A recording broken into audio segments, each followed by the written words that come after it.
नमस्कार, DD news पर आप दो टूक देख रहे हैं। मैं हूं अशोक श्रीवास्तव। भारत में जब जब चुनाव होते रहे, अगर आप चुनावों का इतिहास उठाकर देखेंगे तो जब जब चुनाव होते हैं तो चुनाव के समय एक नारा खूब उछाला जाता है और वो नारा होता है गरीबी हटाओ का। इंदिरा गांधी ने सबसे पहले यह नारा दिया था, गरीबी हटाओ का। लेकिन उसके बाद इंदिरा गांधी लंबे समय तक देश पर शासन करके उसके बाद चली गई। बाद में जो तमाम और कांग्रेस की सरकारें आईं, जिनमें चाहे राजीव गांधी की सरकार हो, नरसिम्हा राव की सरकार हो, या फिर इसके अलावा अन्य सरकारें हों, चाहे वो संयुक्त मोर्चे की सरकारें हों, विपक्षी सरकारें हों, हर सरकार में चुनाव के समय गरीबी हटाओ का नारा खूब लगता था। वैसे तो मैं आपको यह बता दूं कि पंडित जवाहरलाल नेहरू, भारत के पहले प्रधानमंत्री, उन्होंने भी दरअसल लाल किले से गरीबी हटाओ की बात की थी और कहा था गरीबी हमको खत्म करनी है। लेकिन भारत में समय बीतता गया पर गरीबी हटाओ जो है सिर्फ एक नारा ही बनकर रह गई। अब 2024 का चुनाव हमारे सामने है, तो सवाल यह है कि क्या 24 के चुनावों में भी गरीबी हटाओ एक नारा होगा? कम से कम प्रधानमंत्री नरेंद्र मोदी की बातों से लगता है, उनके भाषणों से लगता है कि गरीबी हटाओ नहीं, क्योंकि अब यह नारा नहीं है। प्रधानमंत्री नरेंद्र मोदी का दावा है कि गरीबी हटाओ जो है, जो नारा थी, उसको अब हकीकत में बदल दिया गया है। आज प्रधानमंत्री नरेंद्र मोदी ने, और आज क्यों, इससे पहले अगर पिछले 2-3 दिन के उनके कार्यक्रमों पर लगातार नजर डालें, और इससे पहले भी प्रधानमंत्री नरेंद्र मोदी बार बार ये देश को याद दिला रहे कि बीते 10 सालों में करीब 25 करोड़ लोग गरीबी रेखा से बाहर आए हैं। 10 साल में मोदी सरकार के कार्यकाल में 25 करोड़ लोग गरीबी रेखा से बाहर आए हैं। और आज प्रधानमंत्री ने एक निजी चैनल के कार्यक्रम में अब से कुछ देर पहले बोलते हुए कहा, अपनी सरकार का तमाम उपलब्धियां गिनवाते हुए कहा कि हर एक दिन 75,000 लोग गरीबी रेखा से बाहर आए हैं। 75,000 लोग हर रोज गरीबी रेखा से बाहर आए हैं। यह अपने आप में बड़ा आंकड़ा है, संतुष्टि भी देती है यह आंकड़ा। लेकिन दूसरी तरफ विपक्ष जो है वो इस बात को अभी भी मानने को तैयार नहीं है, क्योंकि मैं आपको यह भी बता दूं, नीति आयोग की एक जो रिपोर्ट है, नीति आयोग ने भी पिछले दिनों गरीबी को लेकर एक रिपोर्ट जारी की। उसमें भी नीति आयोग ने माना कि देश के जो 4 राज्य हैं उनमें गरीबी बड़ी तेजी से कम हुई है। इन 4 राज्यों में उत्तर प्रदेश है, बिहार है, मध्य प्रदेश है और साथ राजस्थान है। इन 4 राज्यों में गरीबी तेजी से कम हुई है। और नीति आयोग की रिपोर्ट यह भी कहती है कि दरअसल पिछले कुछ सालों में अगर देखेंगे, यानी 10 सालों का आंकड़ा देखेंगे, तो वास्तव में 24 करोड़ से ज्यादा लोग गरीबी रेखा से बाहर आए। नीति आयोग बहुआयामी गरीबी की जो बात करती है, उसके अनुसार उस आंकड़े को नीति आयोग ये कहती है कि 10 साल में 24.82 करोड़ लोग इस आंकड़े से बाहर आए। लेकिन कांग्रेस के नेता जयराम रमेश कहते हैं नीति आयोग तो सरकार का झुंझुना है, सरकार का भोंपू है, वो उस आंकड़े को स्वीकार करने के लिए तैयार नहीं है। तो दो टूक में आज हम इसी पर बात करेंगे। क्या गरीबी हटाओ अब एक नारा नहीं बल्कि हकीकत है, जैसा लगातार प्रधानमंत्री नरेंद्र मोदी कह भी रहे हैं। इससे पहले कि आगे बढ़ा, जरा सुन लीजिए प्रधानमंत्री नरेंद्र मोदी ने आज इस कार्यक्रम में गरीबी हटाओ को लेकर, गरीबी कम हुई जो भारत में, उसको लेकर क्या कुछ कहा, सुनिए जरा। भारत में हर दिन 55 पेटेंट्स और 600 ट्रेडमार्क रजिस्टर किए गए हैं। भारत में हर दिन करीब 1.5 लाख मुद्रा लोन बांटे गए हैं। भारत में हर दिन 37 नए स्टार्टअप बने हैं। भारत में हर दिन 16,000 करोड़ रुपए के यूएई ट्रांजैक्शन हुए हैं। भारत में हर दिन 3 नए जन औषधि केंद्रों की शुरुआत हुई है। भारत में हर दिन 14 किलोमीटर रेलवे ट्रैक का निर्माण हुआ है। भारत में हर दिन 50,000 से अधिक एलपीजी गैस कनेक्शन दिए गए हैं। भारत में हर सेकंड एक नल से जल का कनेक्शन दिया गया है। भारत में हर दिन 75,000 लोगों को गरीबी से बाहर निकाला गया है।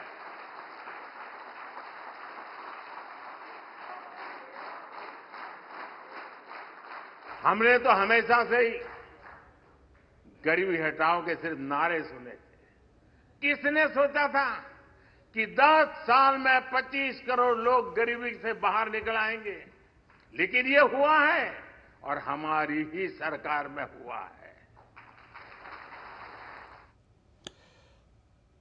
तो हमने सिर्फ गरीबी हटाओ के नारे सुने थे, लेकिन अब गरीबी जो है वो कम होनी शुरू हुई है और ये हमारी ही सरकार में हुआ। ये प्रधानमंत्री नरेंद्र मोदी ने अब से कुछ देर पहले एक निजी चैनल के कार्यक्रम के दौरान कहा और इसी को लेकर आज की चर्चा, आज की डिबेट है। आज की चर्चा में मेरे साथ 4 मेहमान जुड़ चुके हैं। आइए चारों मेहमानों का परिचय करवा दूं।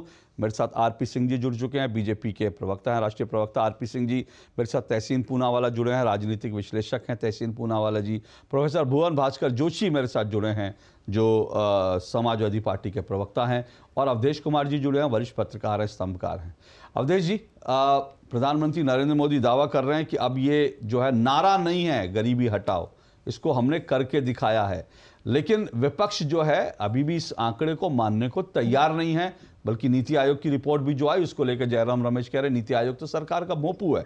क्या आपको लगता है गरीबी हटाओ इस बार गरीबी हटाओ चुनाव में नहीं सुनाई पड़ेगा? शायद पहली बार ऐसा होगा। गरीबी हटाई हमने, ये एक बड़ा प्लैंक होगा जिस पर प्रधानमंत्री नरेंद्र मोदी और बीजेपी चुनाव लड़ेगी 24 का। देखिए, विपक्ष क्या कहता है नहीं कहता है ये भी मायने लोकतंत्र में रखता है। लेकिन विपक्ष भी पहले विपक्ष के शासन में उसी योजना आयोग ने आंकड़े दिए थे कि जो डाटा आ रहा है कि 1441 रुपये का खर्च जो है ग्रामीण इलाकों में और 2087 रुपये शहरी इलाकों में, उसके आधार पर 37.5% और 41.8% गरीबी का तो तेंदुलकर समिति ने दिया था 2009 में। ये भी एक सरकारी आंकड़ा ही था। अगर वही खर्च का सर्वे उसी पैटर्न पर उसी प्रकार के लोगों ने, उन्हीं एजेंसियों ने किया है और वो बता रहे हैं कि गांव में कैसे कंजम्पशन बढ़ा है। भोजन पर अब लोग 50% खर्च कर रहे हैं। पहले भोजन पर ही ज्यादा खर्च होता था और 50% अन्य चीजों पर खर्च कर रहे हैं। जब ये वही सर्वे बता रहे हैं कि शहर में 2.5 गुना बढ़ा है लोगों का कंजप्शन और गांव में 2.6 पर 2.5 गुना बढ़ना। आप समझते हैं 2.5 गुना का मतलब कितना होता है? आपकी सैलरी 80,000 को है, अगर 2.5 गुना हो गया 250% तो हो गया 2 लाख रुपया। तो ये इस प्रकार से चीजें बढ़ी है। असल में प्रधानमंत्री ने जो आज कहा है उसका मूल यह है कि यह भारत आजादी से लेके अब तक का जो माइंडसेट था कि हमारे लोग आलसी हैं, कमजोर है, गरीबों का देश है, गरीबी से हम कैसे बाहर निकलें, भट पेट भोजन कैसे दे, वो करते हुए उस माइंडसेट से बाहर निकल गया है कि अब हम दुनिया के 4th इंडस्ट्रियल रिवॉल्यूशन को लीड करने जा रहे हैं। और वो इसलिए बढ़ा है, उन्होंने कहा कि हमने पहला माइंडसेट चेंज कर दिया कि भारत ये काम नहीं कर सकता है। दूसरा हमने चेंज किया सेल्फ कॉन्फिडेंस कि भारत कुछ भी कर सकता है। और उसके अनुसार हमने वर्क कल्चर चेंज किए हैं। वर्क कल्चर जो पहले एक बार प्रोजेक्ट आ गए वो 20-20, 25, 40, 80 साल तक रहे, उसकी समीक्षा की और टाइम बाउंड में उसको खत्म कराया है। तो दुनिया का इसके कारण विश्वास बढ़ा है। तो उन्होंने यही कहा कि पॉलिसी ऑफ स्कार्सिटी से पॉलिसी ऑफ सैचुरेशन की तरफ जब देश का लक्ष्य हमने दिया है कि अब अभाव के बजाय संतुष्टि का मतलब संतृप्तता की ओर देश को ले जाना, और उसके परिणाम सामने आ रहे हैं। जो आंकड़े दिए आपने खुद भी पढ़ा है, यहां भी बताया गया है आंकड़े कि प्रतिदिन अगर 2 कॉलेज देश में खुल रहे हैं, हर हफ्ते अगर एक यूनिवर्सिटी खुल रही है, लोग दे दे, ये साधारण घटना थोड़ी। अगर 16,000 करोड़ रुपए यूपीआई से ट्रांसफर हो रहा है और 5,000, 7,000, 8,000 का लोन जो होता है, 2,000, 4,000 मुद्रा लोन अगर प्रतिदिन मान लीजिए उतनी बड़ी संख्या में लोगों को मिल रहा है तो देश इससे आगे बढ़ा है।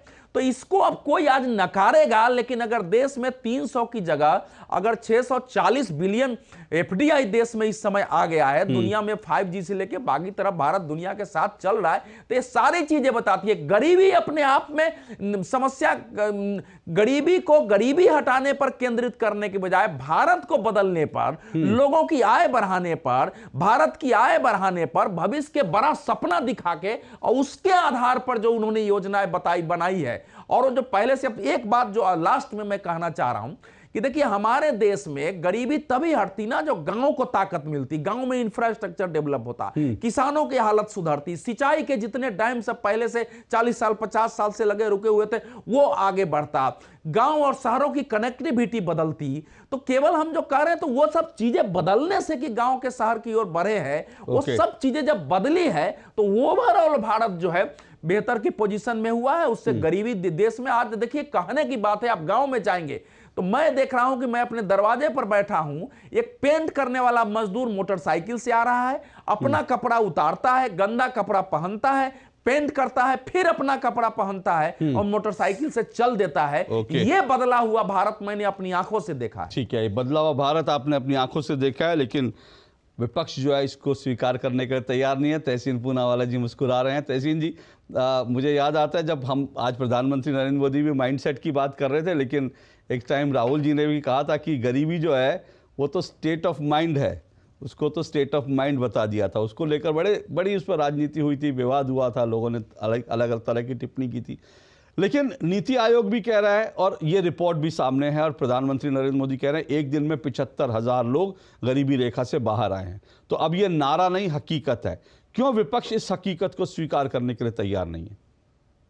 नमस्कार अशोक जी, आपके शो में शिरकत करने का मौका मिला, इसलिए आपका बहुत शुक्रगुजार हूँ। और देश जी की बात को मैं बहुत गहराई से सुन रहा था, बहुत आदर करता मैं उनका, और कुछ बातों में उनकी सच्चाई है। ये नहीं है कि कोई भी सरकार अच्छा काम नहीं करती, ये सरकार, वर्तमान सरकार ने भी कुछ अच्छा काम किए है, लेकिन हकीकत से ये बहुत दूर है।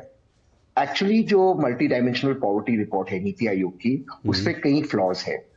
जो अंतरराष्ट्रीय रिपोर्ट्स है जिसको माना जाता है, जो पैमाना है, इस पे 10 पैरामीटर्स होते हैं, इसमें 12 पैरामीटर किए गए, और वो 12 पैरामीटर इसलिए किए गए क्योंकि सरकार की असफलताओं को छिपाना है। मैं कुछ आंकड़ों पर आता हूँ, एक उदाहरण के तौर पे एक आंकड़ा देता हूँ, फिर मैं कुछ तथ्यों के साथ बात करता हूँ।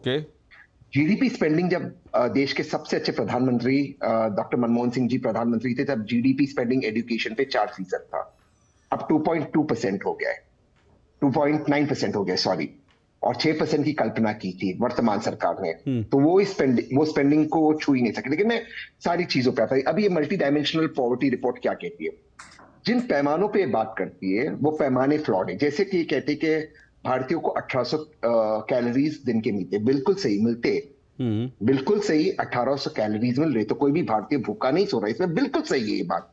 लेकिन जो ये नहीं बताती है, जो ये छुपाती है, एक कि भारत के जो लोग हैं ये सबसे ज्यादा मैल नरिश्ड है, क्योंकि अब हमें पता है कि सिर्फ कैलोरीज मिलने से आपकी मैल नरिशमेंट नहीं जाती है। इसलिए हमारे में सबसे ज्यादा हमारे बच्चों में स्किडिंग होती है, हाइट नहीं बढ़ती है हमारे बच्चों की। आज हमारे देश में एक हार्ट अटैक का पेंडेमिक चल रहा है, क्योंकि सरकार क्या बांट रही है, चावल और गेहूं जो कार्बोहाइड्रेट्स है, हम प्रोटीन नहीं दे रहे हमारे बच्चों को। ये बहुत बड़ी समस्या है, इस पर सरकार बात नहीं करती। हमारा प्रोटीन कंजम्पशन एक्चुअली घटा है, उस पैमाने को इस रिपोर्ट से हटाया दिया गया है, क्योंकि इसमें सियासत करनी है। ये एक उदाहरण, मैं आपको और डिटेल में और बातें बताऊंगा। लेकिन ये चीज हमें सोचना जरूरी है कि अगर देश में इतनी प्रगति हो रही है, जैसे अवधेश जी ने बताया, तो क्यों 1,25,000 भारतीयों ने आत्महत्या की? ये एनसीआरबी की डेटा है, और अधिकतर लोगों ने, क्योंकि उनके पास नौकरी नहीं है। अगर देश इतना विकास कर रहा है, तो क्यों 45 वर्षों की सबसे अधिक बेरोजगारी इस वक्त हमारे मुल्क में, क्यों सबसे 2,21,000 लोगों ने पासपोर्ट छोड़ा है, और कई लाख लोग अवैध तरीके से अमेरिका, ऑस्ट्रेलिया, कनाडा, इन मुल्कों में जा रहे हैं? ये कभी पहले नहीं हुआ। ये इसलिए हो रहा है क्योंकि लोगों को रोजगार की जरूरत है। अवधेश जी ने 5G की बात की, बिल्कुल मैं उनका सम्मान करता हूं, लेकिन वेब 3.0 पे हमारी पॉलिसी क्या है? अशोक जी, आज वेब 3.0 के जितने भी बिजनेसेस हैं, चाहे वो फिनटेक के बिजनेस हो, चाहे वो एड्यूटेक के बिजनेस हो, सारे भारत से बाहर जाकर दुबई में रजिस्टर कर रहे हैं। क्यों? क्योंकि हमारे पास कोई पॉलिसी नहीं है। अभी आप हाल में देखिए पेटीएम पर क्या हो गया, कोई पॉलिसी नहीं है, क्लैरिटी नहीं है। आरबीआई चीज कहती है, फाइनेंस मिनिस्ट्री की आज भी उसकी कोई पॉलिसी नहीं है। वेब 3.0 पर हम पीछे जा रहे हैं। जितने भी हमारे ब्रेन्स है, सारे दुबई में रजिस्टर कर रहे हैं। क्यों रजिस्टर कर रहे हैं? आज हमारे स्टार्टअप्स में एक रिसेशन आ गया है, इसे कहते हैं भारतीय विंटर ऑफ स्टार्टअप्स। क्यों वहां पर रोज की 20,000 नौकरियां जा रही है? इस पर हमें सोचना चाहिए। क्यों हमारे फिनटेक्स जिनके वैल्यूएशन बिलियंस ऑफ डॉलर्स पे, वो अचानक से गिर रहे हैं? इस पर हमें सोचना चाहिए। सरकार की जो रिपोर्ट है, इसमें आंकड़े में कई गलतियां है, कई इसमें जुगाड़ किए गए। मैं आगे के सेगमेंट पे इस पर और विस्तार में बात करूंगा। लेकिन एक चीज है, एक लास्ट चीज अपनी बात समाप्त करता हूं, कि मैन्युफैक्चरिंग सेक्टर जो सबसे ज्यादा जरूरी है देश के प्रोग्रेस के लिए, वो अब भी प्री कोविड लेवल पे नहीं पहुंचा है। ये सबसे हमारे लिए डरावनी बात है, और इस पर हमें बातचीत करनी चाहिए। ओके, ठीक है, इस पर जिस पर बातचीत होनी चाहिए जरूर बातचीत होगी। हालांकि आपने जो कहा कुछ आंकड़ों को लेकर के फजिंग की बात कही, आपने बाकी चीजें कही, वो हर सरकार में फजिंग नहीं करेगा। आपने कहा कि कुछ क्या करेगी, कुछ पैमानों, कुछ असफलताओं को छुपाने का काम, ठीक है ना, ठीक है। ठीक है। जी, लेकिन मैं ये जी, कह रहा हूँ कि जी, हर समय विपक्ष जो है, कोई भी विपक्ष हो, इससे पहले भी जब नीति आयोग के आंकड़े आते थे बीजेपी भी यही कहती थी, आंकड़ों को लेकर के तमाम डिबेट होती है। लेकिन एक चीज मैं कह के फिर मैं आरपी सिंह जी के पास जाऊंगा, ये जो आपने कहा कि इससे पहले कभी नहीं होता था कि हिंदुस्तान लोग जो इस अवैध तरीके से हिंदुस्तान से बाहर जाते थे, और अभी आंकड़े को लेकर मैं डिबेट नहीं करूंगा क्योंकि आंकड़े जो है, जाहिर सी बात है, इस वक्त जो है जो अमीर लोग जो कुछ गए हैं भारत छोड़ करके, वो एक आंकड़ा है, सच्चाई है। लेकिन अवैध तरीके से भारत से जाना वो तो एक लंबी श्रृंखला है, और वो उसको लेकर के तो अगर आप ब्रिटेन में चले जाएं, अमेरिका में चले जाएं, कनाडा में चले जाएं, आपको वहां पे लंबी तादाद में सब लोग दिखाई देंगे वहां पर जो अवैध तरीके से आया। ऐसे हजारों लोग दिखते हैं, और मैंने खुद देखा है, मुझे खुद मेरा ड्राइवर जो था उसने मुझे बताया कि सर मैं फलाना साल में जो है छोड़कर आ गया था, अब मैं यहाँ पर फंस गया हूँ, ये वो। तो ऐसे तो ये नहीं कहना चाहिए, मुझे लगता है इसको लेकर थोड़ा सा मैं जरूर नहीं, अशोक जी, मैं इसमें क्लैरिफाई कर दूं। मैं पहले बता रहा था, पहले जो ये संख्या थी अवैध तरीके से आने की, मैं आपको आंकड़े देता हूँ, अमेरिका के आंकड़े। पहले करीबन एवरेज अबाउट 900 भारतीय जाते, अब ये लाखों में हो गए। ये हमारे लिए एक डरावनी बात है, और अधिकतर लोग ये आंकड़ा कहाँ का है तहसीन जी? आंकड़ा कहाँ का है? अमेरिका के मैं आपको व्हाट्सएप पे भेज देता हूं। ओके, ठीक है। American agency. जी, ठीक है। अमेरिकन एजेंसी कह रही है, सरकारी आंकड़ा होगा तो जरूर मैं उसको लेकर के आगे डिबेट करूंगा। जी, मैं आपको भेज देता हूं। जी। लेकिन आरपी सिंह जी वो कह रहे हैं कि ये जो नीति आयोग की रिपोर्ट है इसमें कई फ्लॉज हैं, सरकार की असफलताओं को छिपाया गया है। प्रति व्यक्ति जो है फूड जरूर कैलोरी वो बड़ी होगी कैलोरी, लेकिन अगर आप जाएंगे प्रोटीन कम हुआ, कुपोषण के शिकार हुए हैं। इसलिए वो कह रहे हैं कि दरअसल गरीबी जो हटाने की जो बातें आप लोग जो दावा कर रहे हैं वो पूरी तरह से सही नहीं है। अशोक जी नमस्कार और धन्यवाद अपने डिबेट में बुलाने के लिए। तहसीन भाई बहुत सारे डेटा आकर अपना चर्न आउट कर देते हैं, और वो एक्सपर्ट हो गए अब डेटा चर्न आउट करने में। उसकी जब तक हम जानकारी लेंगे, पुख्ता करेंगे, जब तक डिबेट खत्म हो जाएगी, अगली डिबेट में फिर कोई नया डेटा हो जाएगा। तहसीन भाई एक स्पेशलिस्ट हो गए डेटा को लेके। तहसीन भाई ऐसा मत लेना, मैं I am admirer of you. जैसे आप कहते हैं मेरे लाखों सैकड़ों फैन फॉलोअर्स हैं, मैं भी आपके फैन फॉलोअर हूं जंग से, आप आंकड़े की जंग से चर्न आउट करते हैं। परंतु तहसीन भाई आपके आंकड़े अपनी जगह, परंतु जब आप कह रहे हैं लाखों लोग बाहर गए, लाखों लोग हिंदुस्तान वापस भी आ रहे हैं, आपकी जानकारी के लिए पंजाब के अंदर आज मैं आपको गांव के आपको भेज दूंगा जरूर, और मैं जब मैं कहूंगा तो अगली बार डिबेट में वो आपको भेज अब दूंगा, पर अगली बार डिबेट में दोबारा आपके साथ करूंगा। लाखों लोग वापस रिवर्स कर रहे हैं, और जो लाखों लोग जा रहे थे उनमें ज्यादातर लोग पंजाब के थे, क्योंकि पंजाब में इस प्रकार का माहौल कांग्रेस के टाइम में खड़ा किया गया जिसके चलते हुए लोग पंजाब छोड़कर बाहर विदेश गए। तो खैर मूल बात वो नहीं है। डेटा के मामले में अगर मैं जाऊं तो मैं एक डेटा बताता हूं। ईपीएफओ का डेटा है जिसमें 18 करोड़ लोगों को रोजगार मिला। ये मेरा डेटा नहीं, ईपीएफओ डेटा है। और 4 करोड़ लोगों को मुद्रा योजना का लोन लिया, 4 करोड़ लोगों ने। मैं ये मानता हूँ कि इसमें ज्यादातर कम राशि वाले लोग हैं जिन्होंने लोन लिए होंगे और शायद ऐसे भी होंगे जो 50,000 से लेकर 5 लाख तक की राशि वाले ज्यादा लोग होंगे। परंतु आज अगर एक कोई रेडी भी लगाता है, मैं उदाहरण के लिए कह रहा हूँ, अगर कोई रेडी भी लगाता है तो वो है माफी चाहता हूँ, मैं अकेले रेडी नहीं चला पाता, उसको फिर भी अपने साथ एक साथी 2 साथी पैसे लगाने पड़ते हैं। तो अगर 4 करोड़ लोगों ने लोन नहीं हो तो कम से कम दुगने तो ऐसे होंगे ना जिसको उसने एक के साथ एक रोजगार मिला होगा। तो 8 करोड़ तो ये हो गए, और 18 करोड़ ईपीएफओ डेटा तो मिलाकर 26 करोड़ लोगों इस प्रकार के लोगों के जिनको रोजगार पिछले 10 सालों में मिला है। ये मेरा डेटा नहीं, ये तो बैंक्स और ईपीएफओ डेटा है। खैर डेटा अपनी जगह है, परंतु क्या देश में आज सड़कों का जाल बढ़ा नहीं बढ़ा, क्या इसमें कोई शक है क्या? जब आप सड़कों का जाल बढ़ाते हैं तो क्या उससे रोजगार नहीं जनरेट होता? क्या देश में भारत ने इंफ्रास्ट्रक्चर पे अपना पैसा खर्चना बढ़ाया नहीं बढ़ाया, दुगना किया नहीं किया? क्या जब पैसा इंफ्रास्ट्रक्चर पे खर्चा जाता है क्या उससे रोजगार सृजन होते नहीं होते? इसकी भी समझ में आनी चाहिए बात। तो क्या है कि यहाँ बैठकर एसी रूम में बैठकर बात करना, अपने घरों में बैठकर बात करना, और जरा नीचे जमीन पर जाकर गांव का हालत देखना। जब आज हर घर के लिए शौचालय बनने की बात हो रही है, तो क्या जब वो शौचालय बने तो उसके अंदर ईंट, उसमें सीमेंट, उसमें रेता, उसमें सब लगा होगा, तो जब वो बना होगा उसमें जो और सामान भी लगा होगा, तो उसके लिए आफ्टरऑल कहीं ना कहीं उसके बैकएंड पे तो कुछ ना कुछ काम हुआ होगा। तो उसमें क्या रोजगार नहीं जनरेट हुए होंगे क्या? तो क्या जब आज भारत चंद्रमा पे जाने की बात कर रहा है और चंद्रमा पे हम पहुंच गए, और आज हमने सूर्ययान भेज दिया, हम मार्स की बात कर रहे हैं। तो ये जो पूरी साइंस एंड टेक्नोलॉजी में क्या इसमें लोग अपने अपने अलग अलग क्षेत्रों के लोग उसमें उन्होंने योगदान नहीं दिया होगा, उसमें रोजगार नहीं जनरेट हुए होंगे। आज जब आपके घर पे बैठे बैठे आपको जो आप भोजन चाहिए घर पे आ जाता है, तो क्या उससे रोजगार नहीं जनरेट हुआ होगा? तो मैं क्या कि आंकड़े आप जुटा सकते हैं, आप कह सकते हैं कि हम इस आंकड़े में विश्वास नहीं करते, आप उससे 10 खामियां निकाल सकते हैं, परंतु पैरामीटर्स सरकार के पैरामीटर्स वही रहते हैं। सरकारें बदल जाती हैं, सरकार के जो अफसर हैं उनके पैरामीटर्स नहीं बदलते। तो ये जो आंकड़े हैं जिसमें ये जो बेरोजगारी है वह कम हुई है, इसमें कोई शक नहीं है। और यही नहीं, गरीबी की रेखा से लोग बाहर निकले हैं, इसमें भी कोई शक नहीं है। आज अपने आसपास आप देखेंगे तो आपको समझ में आएगा कि लोग गरीबी की रेखा से बाहर निकले हैं। अभी हो सकता है कोई आप में से पैनलिस्ट कहेगा कि ये जो किसान आज यहाँ पर धरने पे बैठे हैं या किसान आज धरने की बात कर रहे हैं, तो वह क्यों कर रहे हैं?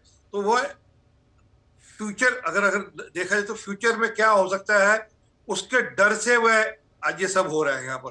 तो जरा जरा जाकर देखिए ना उन किसानों को, जो किसान यहाँ पे धरने में बैठे हैं, वो किस बैकग्राउंड से आते हैं और किस प्रकार की गाड़ियों, किस प्रकार के ट्रैक्टर, किस प्रकार का माहौल में वो सब पले बड़े हैं। तो ये कहना आसान है और कहना वर्ग के लिए बात है कि नहीं देश में गरीबी है।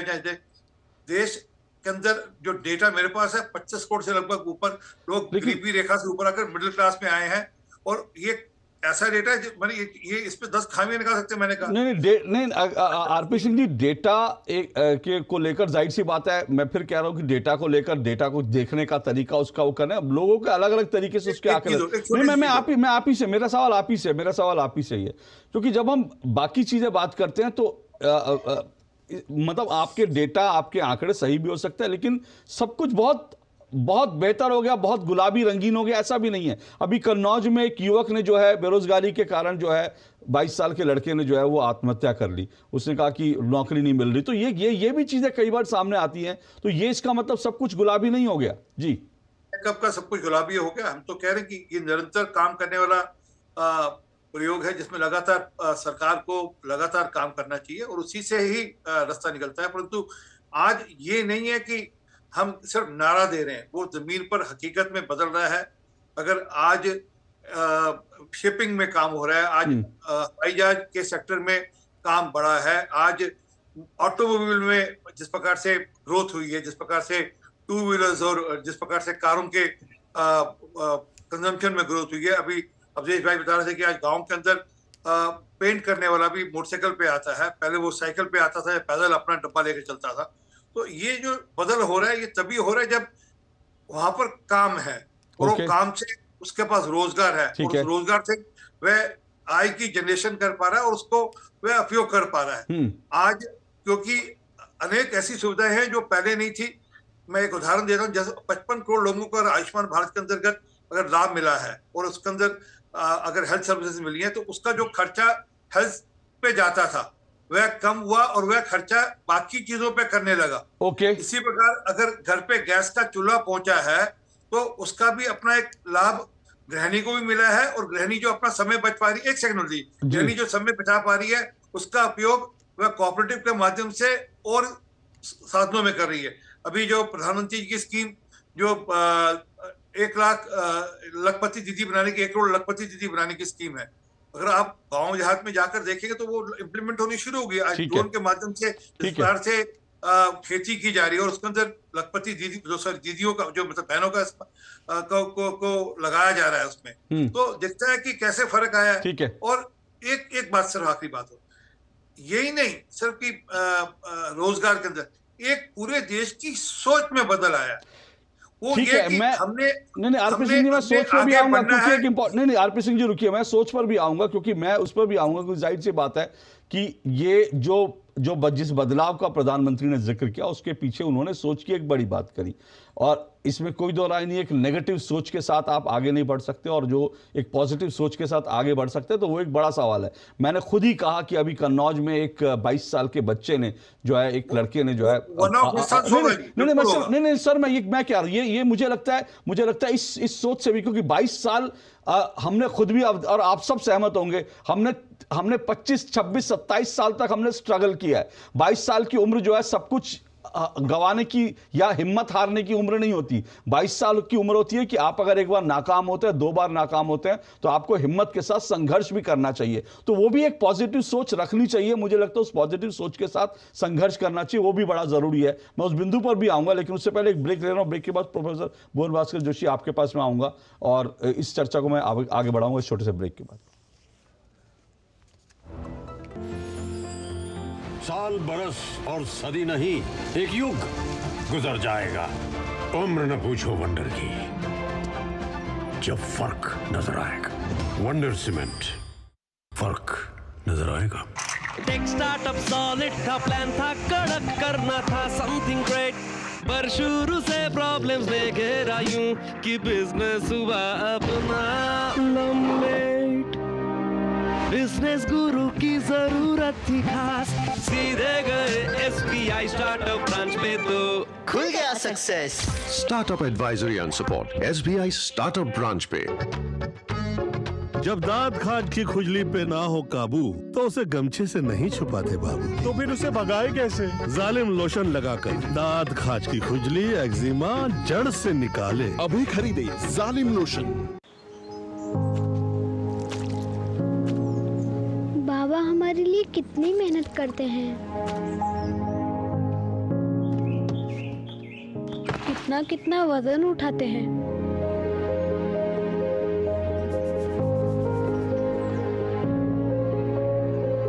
कितना पसीना बहाते हैं।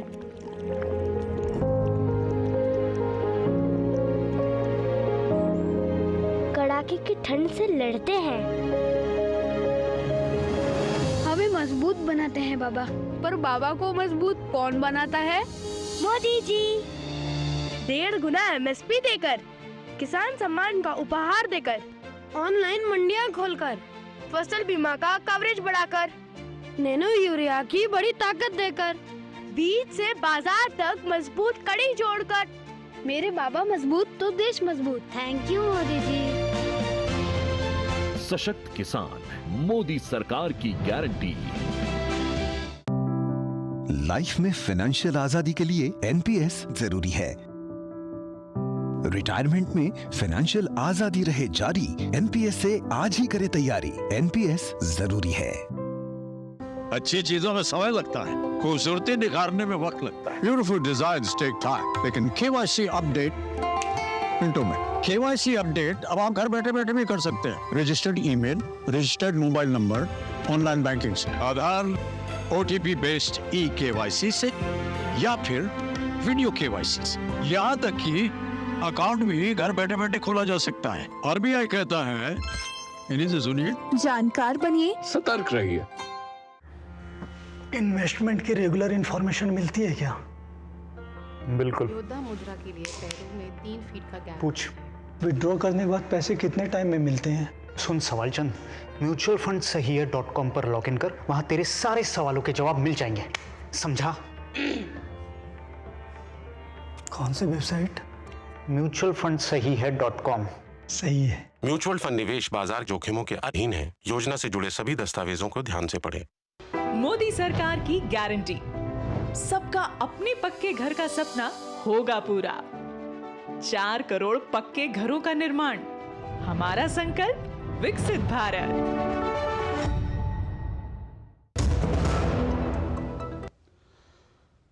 दो टुक आप देख रहे हैं और दो टुक में हम चर्चा कर रहे हैं कि गरीबी हटाओ अब नारा नहीं बल्कि हकीकत है। इससे पहले हमने देखा था कि भारत में लंबे समय तक चुनावों के समय गरीबी हटाओ एक नारा लगता था, लेकिन गरीबी हटी नहीं, हटी तो बहुत आहिस्ता आहिस्ता धीरे धीरे हटी। लेकिन अब जो है प्रधानमंत्री नरेंद्र मोदी दावा कर रहे हैं कि हर रोज पिछले 10 सालों में करीब रोज 75,000 लोग गरीबी रेखा से बाहर आए हैं। और इस बीच नीति आयोग की रिपोर्ट भी कहती है भारत में जो एक्सट्रीम पॉवर्टी है वो इस वक्त सबसे कम 5% से कम लोग जो हैं वो एक्सट्रीम पॉवर्टी के अंडर में। इन्हीं सब पे चर्चा कर रहे हैं। 4 मेहमान मेरे साथ जुड़े हुए हैं। मेरे साथ RP सिंह जी जुड़े हुए हैं बीजेपी से, तहसीन पूनावाला राजनीतिक विश्लेषक हैं, प्रोफेसर भुवन भास्कर जोशी हैं समाजवादी पार्टी के प्रवक्ता, अवधेश कुमार वरिष्ठ पत्रकार है, स्तंभकार हैं। प्रोफेसर भुवन भास्कर जोशी, नीति आयोग की रिपोर्ट कहती है, मुझे लगता है उसको लेकर आपको तो खुश होना चाहिए, आप उत्तर प्रदेश से ही हैं। उत्तर प्रदेश में 9 सालों में सबसे ज़्यादा करीब 5.94 करोड़ लोग, यानी करीब 6 करोड़ लोग जो बहुआयामी गरीबी है उससे बाहर निकले। उत्तर प्रदेश इसमें नंबर 1 है। आप खुश हैं इस आंकड़े से? मैं आज प्रधानमंत्री जी का भाषण आपके चैनल के माध्यम से सुन पा रहा था, और जिस अमृत काल की बात वो कहते हैं, मैं उत्तर प्रदेश में उस अमृत काल को देख पाता हूँ। वाकई ये अमृत काल जो 10 साल का आदरणीय मोदी जी का है, ऐसा देश ने कभी नहीं देखा। और हम देख पा रहे हैं किस प्रकार उत्तर प्रदेश परीक्षा लीक का एक नया वर्ल्ड कप जीतने वाला है, वर्ल्ड के सामने एक उदाहरण प्रस्तुत कर रहा है। यहाँ पर पुलिस परीक्षा में लीक हो गया पेपर, उसके बाद सरकार आदेश नहीं देती, उनको धरना करना पड़ता है, प्रदेश अब में धरना करना पड़ता है, और तब सरकार जागती है और तब जाके आदेश जारी करती है। मैं आपको अभी उदाहरण बताना चाहता हूँ। 109 की हमारी जो बेटियां थी, इस ठंड में अपनी वेतन संबंधित विसंगतियों के लिए वो खड़ी रही वहां पर रोड पे, और उनको लाठी खानी पड़ती है। नया जो भारत बनाने की कोशिश माननीय मोदी जी ने करा। इसके अलावा मैं आपको बताना चाहता हूं, उत्तर प्रदेश की सरकार जो रोजगार तो नहीं दे पा रही है, वो इजराइल हमारे का युद्ध क्षेत्र में, युद्ध प्रदेश में तभी सरकार जो नाकाम सरकार भेजने का काम करती है, जब अपने प्रदेश में और अपने उसमें रोजगार नहीं हो पाता, अपने देश में रोजगार नहीं हो पाता। मैं आपको बताना चाहता हूँ, अभी आपने जो एक उदाहरण दिया, मैं आपको प्रणाम भी करता हूँ अशोक जी। आपने जो भावनाएं दी कन्नौज की, मैं बताता हूँ, वो कन्नौज का बालक युवा जो है उसने आत्महत्या करी, उसके साथ उसके माँ बाप की भावना जुड़ी थी, उसके साथ उसके भाई बहन की भावनाएं जुड़ी थी, उस समाज की उसकी भावना पर जुड़ी थी, इस प्रदेश की भावनाएं उससे जुड़ी थी, जो कि योगी सरकार और मोदी सरकार ने विवश कर दिया कि वो आत्महत्या जैसा कठिन एक स्टेप ले पाए, और उसको आत्महत्या हो गई। और आपको बताओ उसने क्या लिखा था अपनी आत्महत्या सुसाइड नोट में? मैंने उस सुसाइड नोट को पढ़ने का काम करा। उसने कहा था कि ये डिग्री किस काम की जो रोजगार न दे सकी। ये उत्तर प्रदेश के कन्नौज के व्यक्ति के नहीं, पूरे देश की आवाज आ रही है। क्या माननीय प्रधानमंत्री उनका उपहास उड़ाने का काम नहीं करते, जब वो कहने का काम करते हैं कि पकौड़ा तलना भी एक रोजगार था? इस देश में जो हायर डिग्रीज लेते हैं, क्या पकौड़े तलने के लिए वो लेते हैं? किस प्रकार प्रधानमंत्री जी इस देश का मजाक उड़ाने का काम करते हैं, जब वो कहने का काम करते हैं कि नाली से गैस का सृजन करा जाए? तो मुझे लगता है निश्चित तौर पे आप 2 करोड़ की नौकरी जो आपने वादा करा था, इस देश के युवाओं को ठगने का आपने काम करा था, जिसको आप चुनावी जुमला कहते थे, और आप नए आधुनिक नाम के साथ आप गारंटी कहने का काम करते हो। 20 करोड़ नौकरी का हिसाब देते इस देश का युवा आपको जिताने के लिए खुद निकल जाता। आप देखिए कल माननीय अखिलेश यादव जी की सभा में कैसे युवाओं की भीड़ होने का काम करा। वो सारे युवक वही थे जो बेरोजगार थे, वही युवक थे जो परीक्षा लीक के कारण आज उनका भविष्य खराब हो गया है, और आज उनकी स्थिति ये हो गई है कि उनके घर वालों ने, अशोक जी बहुत बड़ा प्रश्न कर रहा हूं मैं, अशोक जी, उनके घर वालों ने कैसे फीस भरी होगी उनके पेपर की, और कितना करोड़ों रुपए का रेवेन्यू योगी सरकार ने उसमें कमाने का काम करा, लेकिन उनको नौकरी देने का तो काम नहीं हो पाया। ये वो आपके बच्चे भी थे, जितने पैनलिस्ट मेरे साथी बैठे हैं वो सबके बच्चे हैं। उत्तर प्रदेश की सरकार ये जो झूठे आंकड़े ना दिखाए, गुलाबी जादूगरी ना करे, देश का युवा। प्रोफेसर साहब आपने जो 2-3 चीजें कही, उसके लिए मैं 2-3 बातें कहूंगा। पहली बात, आपने जो कहा उत्तर प्रदेश पे पर्चा लीक होता है, और मुझे उसमें आपत्ति नहीं। हर पॉलिटिकल पार्टी अपने एजेंडे पर चलती है। उत्तर प्रदेश को लेकर आप अपने एजेंडे पे कायम रहे, जो समाजवादी पार्टी का एजेंडा, जाहिर सी बात है चुनाव आ रहे हैं तो हर पॉलिटिकल पार्टी ऐसा करती है, उसमें मैं आपको दोष नहीं दूंगा, और आपका काम भी है, विपक्ष का काम भी है जो मुद्दे हो उनको उठाना। लेकिन फिर भी मैं 2-3 चीजें कहूंगा। उत्तर प्रदेश में जो पेपर लीक हुआ बड़ा मुद्दा है, बहुत गंभीर मुद्दा है, और बड़ा नहीं होना चाहिए। लेकिन आपको मालूम है इस देश में 2017 से लेकर 2023 तक, मैं आपको आंकड़ा दे रहा हूं, 2017 से लेकर 2023 तक 70 पेपर लीक हुए हैं। आपको सिर्फ उत्तर प्रदेश के बच्चों की चिंता होगी, मुझे इस देश के बच्चों की चिंता है। और 70 पेपर लीक हुए हैं, और 70 पेपर लीक में उत्तर प्रदेश में ये मामला, उत्तर प्रदेश में जो है इकलौता मामला हुआ अभी जो हाल फिलहाल है। और जो 70 बाकी, नहीं सुनिए अभी सुनिए मेरी बात सुनिए 1 मिनट, मैंने हाल फिलहाल की बात करी, ठीक है ना। और 70 पेपर लीक हुआ, 70 पेपर लीक में झारखंड भी है जहां पर कांग्रेस और जेएमएम की सरकार है। राजस्थान में सबसे ज्यादा पेपर लीक हुए जहां कांग्रेस की सरकार थी। इसके अलावा डीएमके और कांग्रेस की सरकार है तमिलनाडु, वहां पे पर्चे लीक हुए हैं। इसके अलावा बिहार में पर्चे लीक हुए हैं जहां आरजेडी और उसके बाद बीजेपी की भी सरकार रही। इसके अलावा छत्तीसगढ़ में पर्चे लीक हुए हैं। कोई स्टेट ऐसा नहीं है जहां पर्चे लीक नहीं हुए। मैं मानता हूं ये राष्ट्रीय समस्या है।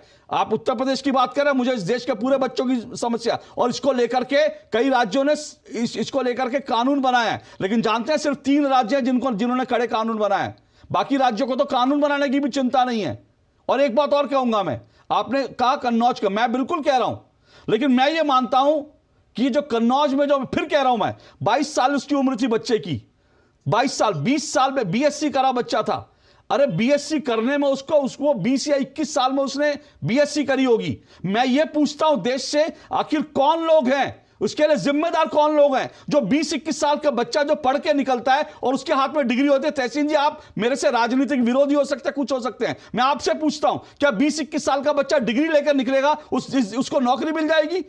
क्या क्या क्या इस देश में ऐसी सिचुएशन है? और क्या बिना स्किल के, आज अगर आप खुद भी एक उद्यमी हैं, क्या बिना स्किल के आप किसी को बीएससी की डिग्री लेके नौकरी, लेकिन उनको बच्चों को भड़काता कौन है कि रोजगार नहीं है, रोजगार नहीं है। मैं कह रहा हूं पकौड़ा तलना, क्यों रोजगार नहीं है, क्यों रोजगार नहीं है? मैंने पकौड़े वाले को देखे, आप भुवन भास्कर जोशी जी, आप दिल्ली में मेरे साथ आइए, मैं आपको सरोजनी नगर ले चलता हूं। अरबों में खेल रहा है पकौड़ा तलने वाला, अरबों में खेल रहा है। यहां पर हमारे ऑफिस के बाद जो चाय पिलाता है वो जो है लाखों रुपए कमा रहा है, इनकम टैक्स भरता है। पान वाले, बनारस में पान वाले इनकम टैक्स भरते हैं लाखों के, लेकिन आप लोग ये कहे सरकारी नौकरी, सरकारी नौकरी, सरकारी नौकरी मिले और सरकारी नौकरी नहीं दे पा रहे। तो आप लोग भी इन बच्चों के मन में निराशा भर रहे हैं। आप लोग इक्वली जिम्मेदार हैं कि डिग्री आप करो, उसके बाद क्या आपको डिग्री आपको मिलती, प्रोफेसरशिप मिल गई थी? क्या आपने बीए बीकॉम करी, आपको प्रोफेसरशिप मिल गई थी? मुझे तो नहीं मिली। मैंने 4 साल 5 साल संघर्ष किया, उसके बाद मुझे नौकरी मिली। बोलिए। अभी तो अशोक जी मैंने एक मुद्दा शुरू करा था, ये तो केवल आज का जो आपने मुद्दा करा कि हम लोग रोजगार खरीदते थे, और सरकार कहने का, सरकार खुद कह रही है हम लोग 5 किलो अनाज के लिए, आत्मनिर्भर भारत ऐसे बनेगा क्या? हवाई बातों से बनेगा क्या? 5 किलो अनाज के लिए अगर रोज तरसते हैं तो आप विकास की बातें करते हैं, ये विकास की बातें सारी झूठी। मैं आपको बताना चाहता हूं, आज जिस बात को लेकर आदरणीय मोदी जी को इस देश की बेटियों ने, देश की माताओं ने वोट देने का काम करा, क्या कहा था? बेटी बचाओ बेटी पढ़ाओ। संदेश खाली पर कब बोलेंगे? ममता बनर्जी के साथ आप ममता बनर्जी को उत्तर प्रदेश में एक सीट दे, सुनिए ना, आप सुनिए, अब बेटियों की बात कर रहे हैं ना, मैं आपको आईना दिखा रहा हूं, मैं आपको आईने, ये बताइए अखिलेश यादव, मुझे बताइए ना, अखिलेश यादव संदेश खाली पे कब बोलेंगे? ममता बनर्जी के लिए एक सीट आप दे रहे हैं उत्तर प्रदेश में, लेकिन संदेश खाली पे अखिलेश यादव जी का मुंह नहीं खुलता। बोलिए ना, संदेश खाली पे कब बोलेंगे? आपको बेटियों की चिंता है। गायत्री प्रजापति की पार्टी वाले अगर कहेंगे संदेश खाली की बात पे, संदेश खाली पे कब बोलेगा अखिलेश यादव? बताइए मुझे। आप बोलिए ना, बोलिए, संदेश खाली पे बोलिए। अशोक जी, मैं आप ही के चैनल पे मैं वीडियो में आपको व्हाट्सएप कर दूंगा, मैंने संदेश खाली। अरे आपके बोलने से नहीं होगा अखिलेश, आप टिकट, आप ममता बनर्जी को संदेश खाली पे, आप ममता बनर्जी को सीट नहीं दे रहे हैं, अखिलेश यादव सीट दे रहे हैं। बताइए, अखिलेश यादव ने एक वर्ड बोला, मुझे भेजिए वीडियो, मैं अभी डीडी पे चलाऊंगा। अखिलेश यादव का एक वीडियो दिखाइए संदेश खाली पर, बताइए मुझे, भेजिए। डिंपल यादव का दिखाइए, डिंपल जी तो महिला है ना, एक संदेश खाली पे वीडियो दिखाइए, मैं अभी चलाऊंगा। बोलिए। अशोक जी, बेटी बचाओ बेटी फिर वही बात, संदेश खाली पे कब बोलेंगे अखिलेश यादव, डिंपल यादव? बेटियों की चिंता आपको है, संदेश खाली की बेटियां नहीं है, वहां आपकी मां बहन नहीं रहती क्या? आप लोग एजेंडा चलाते हैं। मैं फिर कह रहा हूं, हर नेता को, हर प्रवक्ता को अपना एजेंडा चलाने का हक है, लेकिन कम से कम थोड़ा बैलेंस रहा करिए, थोड़ा बैलेंस रहा करिए। आप आंकड़े रखिए। मैंने आपसे सवाल पूछा था, उत्तर प्रदेश में गरीबी कम हुई, आपने दुनिया भर की बातें कही गरीबी को लेकर, आपने कहा पकौड़ा तलना। मैं कहता हूं पकौड़ा तलना रोजगार है, लाखों रुपए कमा रहे हैं लोग पकौड़ा तल के। आप लोग बच्चों को भड़काते हैं। सरकारी नौकरी, कितनी सरकारी नौकरी आप लोगों ने उत्तर प्रदेश में दी? और नकल की बात कर रहे हैं, उत्तर प्रदेश में नकल कितनी होती थी समाजवादी पार्टी की सरकार में? मुझे मत बताइए। राजनाथ सिंह 1990 में शिक्षा मंत्री बने थे, उसके पहले उत्तर प्रदेश में नकल का कितना माफिया था, वो अगर मैं बोलना शुरू कर दूंगा तो बहुत कुछ हो जाएगा, लेकिन मैं मुद्दे पर रहना चाहता हूं। तहसीन जी तो बोलने ही नहीं दिया गया आपको, तो मैंने बोलने का मौका दिया, पूरा आपको मौका दिया। प्रोफेसर साहब बोलिए, चलिए बोलिए, विषय पे बोलिए। कोई बात नहीं। बेटी बचाओ बेटी पढ़ाओ को हमने देखने का काम करा। अभी माननीय प्रधानमंत्री जी की कॉन्स्टिट्यूंसी में बीएचयू की, वो भी आपकी बेटी थी। बिल्कुल, बीएचयू पे मैंने ट्वीट किया, मैंने मुद्दा उठाया। मैं आप पूछ रहा हूं अखिलेश यादव ने संदेश खाली पे क्यों नहीं बोला? बीएचयू पे तो हमने बोला ना, सबने बोला बीएचयू पे। मैं पूछ रहा हूं अखिलेश यादव ने संदेश खाली पे क्यों नहीं बोला? मेरा सिर्फ एक सवाल है, जवाब दे दीजिए, उसके बाद पूरा टाइम आपको बोलने के लिए देता हूं। संदेश खाली पर अखिलेश यादव का एक बयान सुना दीजिए, सुनाइए। देखिए माननीय डिंपल यादव जी महिलाओं के मुद्दों को कितना ज्यादा उठाती हैं। संदेश खाली पे क्या बोला? मैं उसी विषय पे कह रहा हूँ। हर मुद्दे को महिलाओं का बड़े संकीर्ण बड़े संजीदा तरीके से संदेश खाली उठाने का काम करते, संदेश खाली, चाहे वो कहीं का भी हो, संदेश खाली, कहीं का नहीं संदेश खाली, कहीं का नहीं संदेश खाली, क्योंकि वहां शेख शाहजहां है, वो आपका वोटर, आपके वोटर्स में जो है वोट बैंक में आग लग जाएगी शेख शाहजहां के। ममता दीदी के साथ, ममता दीदी के साथ आप, ममता दीदी के साथ आप, ममता दीदी के साथ आपका चुनावी गठबंधन है, इसलिए आप नहीं बोलेंगे संतोष खाली पर, बीएचयू पे बोलेंगे, संदेश खाली पे नहीं बोलेंगे। क्यों? क्यों बीएचयू पे बोलेंगे संदेश खाली? ये डबल स्टैंडर्ड है, ये डबल स्टैंडर्ड है, ये डबल स्टैंडर्ड है। आपने भारतीय जनता पार्टी को नॉन स्टॉप बोलने दिया, मैंने तो आपको भी नॉन स्टॉप बोलने दिया सर, मैंने आपको सवाल सिर्फ एक पूछा, मैंने आपको नॉन स्टॉप बोलने दिया। प्रोफेसर भुवन भास्कर जोशी, मैंने आपको नॉन स्टॉप बोलने दिया, मैंने आपको नॉन स्टॉप बोलने दिया, 2 बार बोलने दिया। संदेश खाली पर आप बोल नहीं सकते, संदेश खाली पर आप बोल नहीं सकते। अवधेश जी, अवधेश जी रिस्पॉन्ड कीजिए, अवधेश जी रिस्पॉन्ड। ये जो एक स्वयं को उत्पीड़ित बताना है, बोलने नहीं दिया, 2.5-3 मिनट तो लगातार 3 मिनट नहीं सर, मेरा प्रोड्यूसर बता रहा है 4 मिनट मैंने इनको दिया, 4 मिनट इनको दिया बोलने का। 3 मिनट से ज्यादा इन्होंने बोला है, उसके बाद टोक टाक हुए। सर हम लोग तो उतना बोले भी नहीं है। नहीं भुवन भास्कर जी, आप अगर विषय से हटकर बोलेंगे तो मैं मुझे सवाल, आप कह दीजिए सवाल आपसे पूछने में डर लगता है आपको क्या? संदेश खाली पे डरते क्यों है? संदेश खाली पे डरते क्यों है? संदेश खाली पे डरते क्यों है आप? संदेश खाली पे डरते क्यों? बड़ा मैंने तो बेटी बचाओ बेटी पढ़ाओ की बात नहीं की थी, आपने शुरू किया तो संदेश खाली पे बोलिए ना। संदेश खाली पे अखिलेश यादव के मुंह में जो है दही जम जाती है, डिंपल यादव जी के मुंह पे जो है टेप लग जाती है, संदेश खाली की बात करते हैं। आवाज नीचे कीजिए इनकी, अब आवाज नीचे कीजिए, डिरेल करने आए आप डिबेट को, आवाज नीचे कीजिए इनकी, डिरेल करने आए आप। संदेश खाली पे मुंह पे टेप लगा लेते हैं और बेटी बचाओ बेटी पढ़ाओ की बात करते हैं। डबल स्टैंडर्ड मत नहीं चलेंगे मेरे डिबेट में। अखिलेश बोलिए। ऐसा है अशोक जी, 40-45 मिनट के डिबेट में 2.5-3 मिनट 4 मिनट बहुत होता है। अगर 4 गेस्ट हो 2-2 बार आएंगे तो उसी में समय निकलता है। ये कोई, मैं असल में ये जो भुवन भास्कर जोशी जी कह रहे हैं, मैं केवल एक बात याद दिला के आगे बढ़ूंगा कि 2017 के विधानसभा चुनाव में एक बड़ा मुद्दा युवाओं के लिए अखिलेश यादव के कार्यकाल में पेपर लीक और परीक्षाओं का रद्द होना था। एक रिकॉर्ड बन गया था लगातार पेपर लीक से लेकर के और रद्द होना, और एक बड़ा मुद्दा था चुनाव में। अगर उस दृष्टि से देखें तो सरकार ने कानून बनाया है, एक भी पेपर लीक हुआ है, यह दुर्भाग्य है योगी आदित्यनाथ की सरकार में, उन पर बहुत बड़ा प्रश्न चिन्ह है। लेकिन उन माफियाओं से लड़ना और देश भर में जो कुछ चल रहा है शिक्षा माफिया। अवधेश जी मैं तो सुनिए, अवधेश जी मैं तो ये मानता हूं, मैं तो मानता हूं कि योगी आदित्यनाथ जो है, अगर जब ये पेपर माफिया जिन्होंने पेपर लीक किया उनके घरों पर भी बुलडोजर चलाएंगे तो तसल्ली होगी। मैं तो ये मानता हूं इनके खिलाफ कड़ा एक्शन होना ही चाहिए। ऐसा है सर, 100 से ज्यादा लोग अरेस्ट हो चुके हैं, इतनी कार्रवाई कभी पहले हुई नहीं है। 100 से ज्यादा लोग अरेस्ट हैं, किंग पिन खोना जा रहा है। और जोशी जी शिक्षाविद हैं, उनको पता है कि कैसे अखिलेश यादव के शासनकाल में शायद ही कोई रोजगार वाली परीक्षा हो जिसका पेपर लीक नहीं रद्द हुआ हो। हाई कोर्ट में मामले जाते थे, परीक्षाएं रद्द सर हम विषय पे आए सर, हम उनके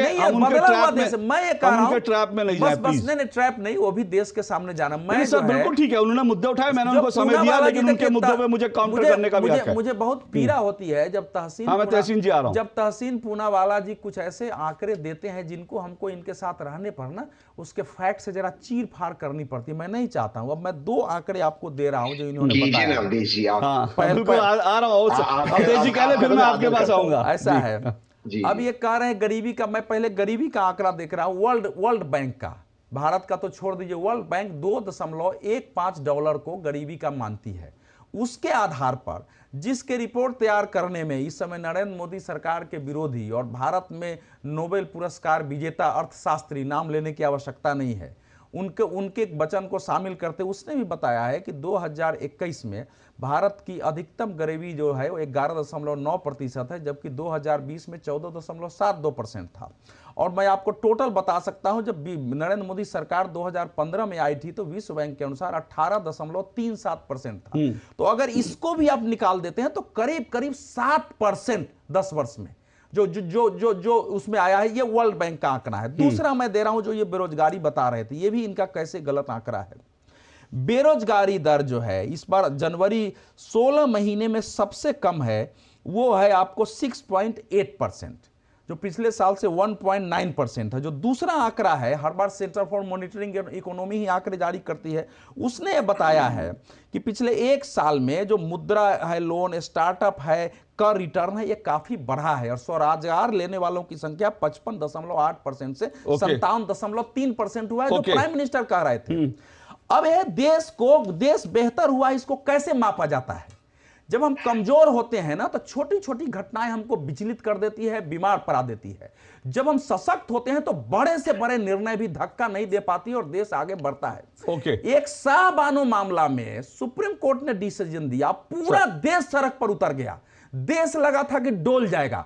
उससे बड़ा 3 तलाक का मामला इस देश में जो है सरकार ने किया, कहीं कुछ नहीं हुआ। नहीं भारत, ठीक है सर मेरे पास सशक्तिकरण का सुन भाई, सशक्तिकरण सर ऐसा है, सशक्तिकरण का पैमाना आर्थिक दूसरे दृष्टि 370 हटा, देश जो है हिल जाना चाहिए था, नहीं हिला। देश सहन कर रहा है, कोरोना से देश खत्म हो जाना चाहिए। कोरोना से देश उबर गया। ओके सर, मैं ब्रेक ले रहा हूं, ब्रेक के बाद तहसीन पूनावाला सर, मैं ब्रेक ले रहा हूं, ब्रेक के बाद तहसीन पूनावाला को रिस्पॉन्ड करने का मौका दूंगा, ब्रेक के बाद।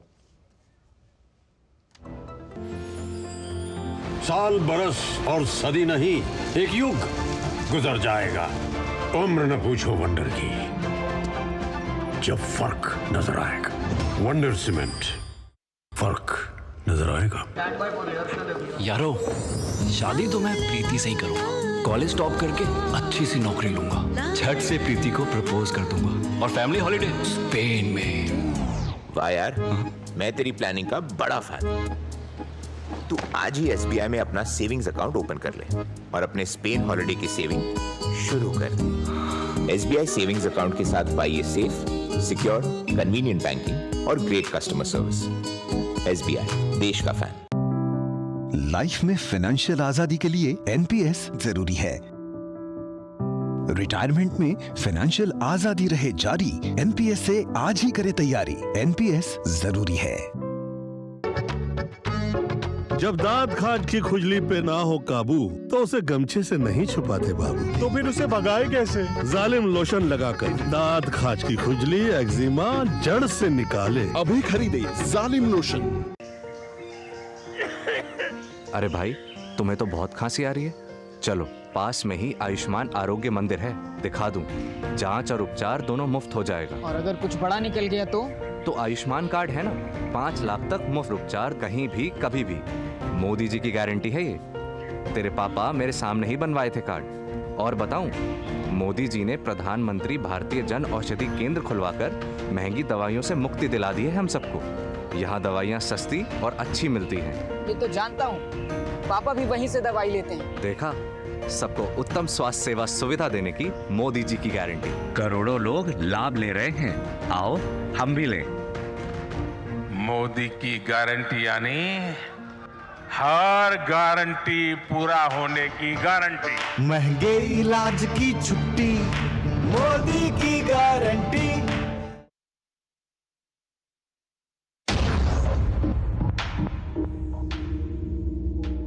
हरदम तैयार है, बिल्कुल तैयार है, हरदम तैयार है, तैयार है, जी जाने से तैयार है, इसीलिए तो हम लहरों के पहरेदार हैं। जय भारती, जय भारती, हम हैं नौसेना, हम हैं भारत के।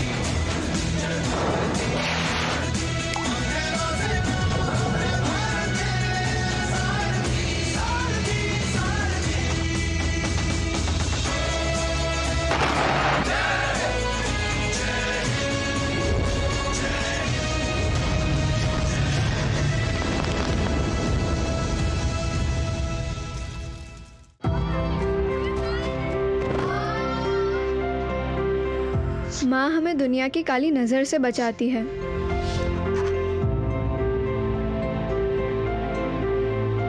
माँ हमारे सपने सजाती है। माँ हमें पढ़ाती है, बढ़ाती है। माँ हमें पैरों पर खड़ा करती है। माँ हमारे लिए कितना स्ट्रगल करती है। माँ हम सबको मजबूत बनाती है, लेकिन माँ को मजबूत कौन बनाता है? मोदी जी। किसी को नल देकर, किसी को गैस, किसी को टॉयलेट देकर, किसी को बिजली, किसी को लोन देकर, तो किसी को डिजिटल बनाकर। मेरी माँ मजबूत तो भारत माँ मजबूत, ये मोदी सरकार की गारंटी है। Thank you Modi ji.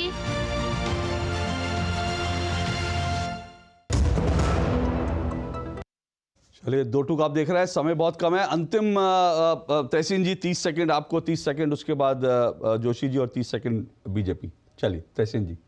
मैं आपका आभार मानता हूँ। अवधेश जी ने बिल्कुल सही कहा है कि जो वर्ल्ड बैंक की एक वर्किंग पेपर आई, इस वर्किंग पेपर ने बताया कि भारत में पॉवर्टी काफी हद तक घटी है, इसमें कोई दो राय नहीं। लेकिन ये वर्किंग पेपर के भी आंकड़े जो मैं कहता हूँ जुगाड़ी सरकार की, उस पे आपको गरीबी कैसे पता चलती, गरीबी कम हुई है नहीं, कंजम्पशन सर्वे के ऊपर आपको जानकारी हैरानी होगी अशोक जी कि 2014 से आज तक वर्तमान सरकार ने कंजम्पशन सर्वे करवाया ही नहीं है। मुझे कोई भी ऑफिशियल एक रिपोर्ट इसकी दीजिए। तो फिर ये वर्ल्ड बैंक की रिपोर्ट किस आंकड़े पर आई? ये वर्ल्ड बैंक की रिपोर्ट आती है एक प्राइवेट डेटा कंपनी के आंकड़े पर, और वो जो प्राइवेट डेटा कंपनी, आप दीजिए प्लीज, मैं अपनी बात कर दो अगर आप इजाजत दें। हाँ, ये जो प्राइवेट डेटा कंपनी जो इनके ऑथर है, मैं उनकी रिस्पेक्ट करता हूँ, बहुत प्रोफेशनल लोग हैं, लेकिन ये है बीजेपी के समर्थक। इसकी जो पॉवर्टी रिपोर्ट है, जो पॉवर्टी रिपोर्ट 2013-14 से सरकार ने डिक्लेयर नहीं की है, और 2017-18 से जो NSSO डिक्लेयर करने वाली थी पॉवर्टी रिपोर्ट, उसे रोक दिया गया था सरकार द्वारा। तो मैं यही कह रहा हूं, यही जुगाड़ कर रही है सरकार। अनफॉर्चुनेटली इसमें थोड़ा सा जुगाड़ हुआ है। ओके, प्रोफेसर भुवन भास्कर जोशी। वर्ल्ड बैंक में जुगाड़ हुआ, ठीक है, वो उनका प्रोफेसर भुवन भास्कर जोशी। ठीक है, अभी अवधेश जी थोड़ा सा आपको काउंटर करना पड़ेगा ना। काउंटर करता, लेकिन प्रोफेसर भुवन भास्कर जोशी, प्रोफेसर जी 30 सेकंड। लगता है कि आदरणीय प्रधानमंत्री जी ने जो देश से वादे करे थे, उन सब में देश नाकामी हुई है, चाहे युवाओं से है, महिलाओं से है, किसान और जवान को पहली बार हम आमने सामने देख रहे हैं। ये देश का दुर्भाग्य है कि जवान और किसान आमने सामने इस देश में पहली बार।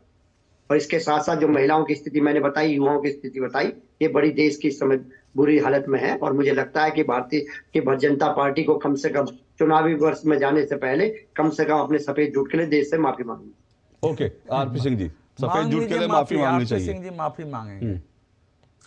इससे पूछे, इनके राज्य के अंदर 35 लाख लोगों को सिर पे छत मिली नहीं मिली। मैं वो डेटा था ना जो सरकारी आंकड़ा, पूरे देश में 4 करोड़, पर इनके राज्य अकेले। क्या कि इनको सच की तरफ हाकिम मुन्नी है कि इनके राज्य में सब लोगों को कोरोना का इंजेक्शन मिला नहीं मिला। देश के अंदर 200 करोड़ कोरोना के इंजेक्शन के, इनके तो नेता कहते थे ये तो मोदी का इंजेक्शन लगवाना ही नहीं है। तो जिस इनकी सोच नेगेटिव रही हो, इनकी सोच नेगेटिव तो उसका कोई तरीका नहीं है। और तहसीन भाई, ग्लास आधा खाली ज्यादा भरा, सोचने की बात है।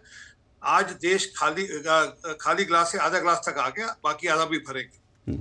चलिए, आधा खाली आधा ग्लास भरा देखने का भी नजरिया होता है, लेकिन देखना पॉजिटिव तरीके से जरूर है। लेकिन साथ साथ ये भी है कि गरीबी अगर कम हुई है, जैसा कि दिख रहा है, लेकिन उसके बावजूद जो है चुनौतियां कम नहीं हुई। ड्राइवर अच्छा ढूंढेंगे तो नहीं मिलेगा, घर में काम करने वाला आदमी ढूंढेंगे नहीं मिलेगा, खेत में काम करने वाले नहीं लोग नहीं मिलते हैं। अगर बेरोजगारी है तो काम लोग मिलते हैं, मजदूर मिलता क्यों नहीं है? अवधेश जी आपसे सहमत होते घर बनाने जाइए, राजमिस्त्री 5 जगह ले लेगा, 6 महीने का घर, ओके सर, ओके, मेरे पास समय इतना ही है। बहुत बहुत शुक्रिया सभी मेहमानों का 2 टूक में आने के लिए। आज के लिए इतना ही, आपसे कल फिर मुलाकात होगी। फिलहाल इजाजत दीजिए, नमस्कार।